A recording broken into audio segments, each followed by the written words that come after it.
Otep à tous, bien-aimés frères et sœurs. Regardez vous-même ces deux photos que je vous présente là. Il y a une photo où vous avez que les chefs d'État. C'est ce qu'on appelle couramment la photo de famille. Quand il y a eu un grand sommet, on fait une photo de souvenir avec tous les participants. Là, vous voyez la photo, vous avez l'Ivoirien, le Nigérien, le Sénégalais, le Togolais et les autres. Ils sont là en famille, il n'y a que eux. Et quand vous voyez ça, là, ils sortent du sommet. Le sommet est terminé, ils ont pris leur décision. Maintenant, ils prennent la photo de famille. Quand vous voyez cette photo-là, ça vous dit quoi? Moi, quand je vois ça, je me dis, oh, mais en fait, c'était juste les chefs d'État de l'Afrique de l'Ouest qui se sont regroupés, peut-être avec leurs experts, et puis c'est tout. Et puis bon, ils ont pris la décision, les décisions que vous avez vues, dont vous entendez parler, que les gens commentent. C'est ça que ça dit. Vous voyez, c'est la photo de famille. La photo de famille, c'est la photo des hommes, des gens qui ont participé à la réunion. En tout cas, les leaders qui ont participé à la réunion. Donc, quand vous regardez la photo de famille, il n'y a aucun doute, c'est la CEDEAO, c'est l'Afrique de l'Ouest. Ce sont nos chefs d'État de l'Afrique de l'Ouest. C'est lorsque vous regardez l'autre photo, vous vous posez la question, si on était au sommet de l'Union européenne, encore. Au sommet de l'Union européenne, vous n'allez pas voir autant de noirs. Mais comme si on était peut-être à un sommet des Nations Unies, puisque là, bon, vous avez tous les pays, donc vous avez tous les peuples du monde entier.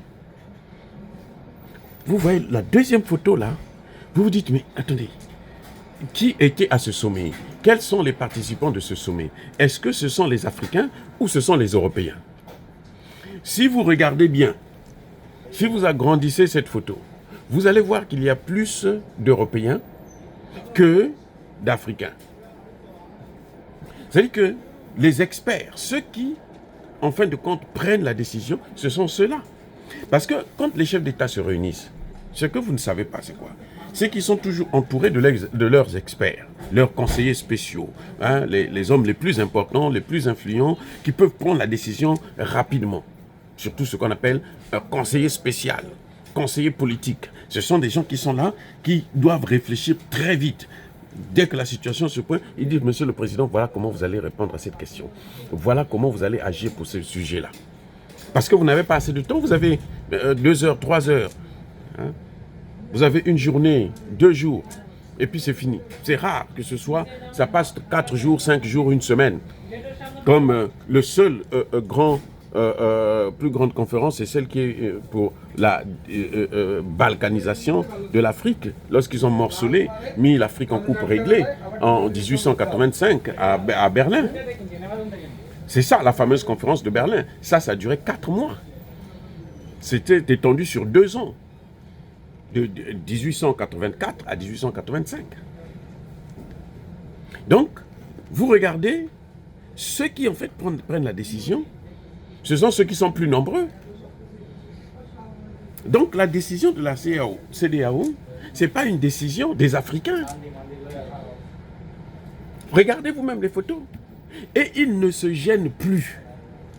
Et vraiment, les Occidentaux, actuellement, ils ne se gênent plus. C'est-à-dire qu'eux, ils se présentent comme si c'était eux, les Africains. Et nous, on vient peut-être de la planète Mars ou bien... Oui. C'est horrible. Le Premier ministre, l'ancien Premier ministre, j'allais dire, du Mali, le docteur Choguel, l'a dit une fois, il dit, mais vous savez, il y a des généraux qui ont des bureaux au siège de la CEDEAO. Des généraux français, anglais, américains, allemands et autres, qui ont des bureaux au siège de la CEDEAO. Mais que font-ils au siège de la CEDEAO? Est-ce que vous avez déjà vu quelqu'un, un Africain, à la Maison-Blanche? Regardez même dans leur gouvernement. Vous allez voir comment quand Trump va composer son gouvernement. Bill Clinton, c'était le spécialiste. Il y avait beaucoup de Noirs à la Maison-Blanche, mais vous savez quoi? C'était des gardes du corps. Si on veut le tuer, eh ben, les balles, là, ce sont les Noirs qui vont les prendre. Pour lui, pour le sauver sa vie. C'est pour ça que vous les voyez autour, là, ils sont nombreux. Mais ce n'est pas des gens qui ont occupé des postes. Même Barack Obama n'a pas travaillé avec les Noirs. Barack Obama a eu un métis ministre de la Justice. Quand il l'a enlevé au second mandat, il a mis une autre métisse au ministère de la Justice. Et c'est comme ça que nous travaillons, nous vivons avec eux. Mais quand c'est nous, si chez eux, ils prennent des dispositions, ok, ça peut se comprendre. Mais chez nous, le problème c'est que même chez nous maintenant, ce sont eux qui viennent pour travailler. Les postes qu'ils occupent là, c'est des postes que les Africains auraient pu occuper. Et faire mieux, parce qu'eux, ils connaissent mieux l'Afrique, ils aiment plus l'Afrique. Et ils vivent avec l'Afrique, avec les Africains. Donc ils sont les mieux placés que quiconque pour prendre des décisions importantes concernant le continent africain. Et vous voyez, la particularité de cette photo, c'est pour ça que je vous montre ces deux photos, c'est que vous allez vous rendre compte que, en fait, la CEDEAO n'a pas tiré la leçon du départ de l'AES. Et qu'il ne faudrait pas être surpris que si l'AES avance vraiment, si l'AES continue à progresser, sortir de la monnaie CFA et autres, vous allez voir que la plupart de ces pays, beaucoup de pays vont quitter la CEDEAO pour venir rejoindre l'AES. En ce moment, ils sont tous attachés, pendus à un fil pour voir jusqu'où l'AES va partir. Si l'AES change seulement de monnaie, je vous garantis les gars, vous allez voir comment ça va être la débandade au niveau de ce qui reste de la CEDEAO. Parce que ces gens ne comprennent pas. Les pays de l'AES sont sortis de la CEDEAO pour éviter cette image que je suis en train de vous montrer, que je suis en train de commenter. C'est la raison fondamentale. La souveraineté, justement, c'est faire en sorte que ce ne soit pas eux qui viennent décider pour nos besoins. Ils décident sur ce que nous devons manger, ce que nous devons boire, quels sont nos amis, avec qui nous devons parler, avec qui nous ne devons pas parler, où est-ce que nous devons aller, où est-ce que nous ne devons pas partir. Comment nous devrons nous marier, avec qui nous devons nous marier. Ça dit que ce n'est plus de l'ingérence, c'est la colonisation. Voilà. La CEDEAO est colonisée. Et c'est à la colonisation, je suis encore gentil quand je parle de colonisation. En fait, c'est ça qu'on appelle le grand remplacement. Le grand remplacement, c'est ça, les amis. Il n'y a pas d'autre chose, c'est ça, le grand remplacement. C'est-à-dire qu'eux, ils nous remplacent chez nous. Ils font les choses à notre place. Ils veulent s'occuper de nous, à notre place. S'occuper de nos enfants, s'occuper de notre avenir. Les gens qui nous ont pris en esclavage, qui nous ont colonisés, qui nous ont néocolonisés, qui veulent encore nous balkaniser. C'est-à-dire qu'avec eux, tous les rapports qu'il y a eu, c'est des rapports de violence, de destruction et de crimes contre l'humanité que nous avons eu avec eux. Tous les rapports. On n'a pas eu une seule période où on a eu des relations avec ces gens-là, qui peuvent être considérées comme étant des relations amicales, de coopération normale, d'égal à égal, de respect mutuel. Non.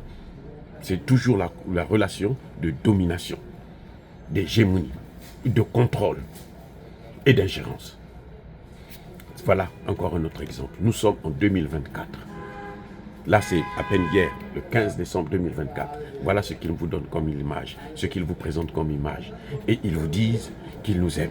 Ce sont eux qui nous ont amené le terreau dans le Sahel en détruisant la Libye. Ce sont eux qui sont en train de balkaniser, vouloir balkaniser la RDC, qui manipulent Paul Kagame pour détruire la RDC. Voilà le résultat. Et ils n'arrêteront jamais. C'est pour ça que nous saluons la décision des pays de l'AES de maintenir leur position et qu'elle soit irréversible à jamais. Parce que même leurs homologues, leurs frères n'ont pas compris la leçon. Eux, ils veulent rester esclaves, ils n'ont qu'à rester. Soyez bénis, abondamment bénis par le Dieu des Kémites et par nos ancêtres angélisés. Vive l'Afrique éternelle, j'ai dit et j'assume.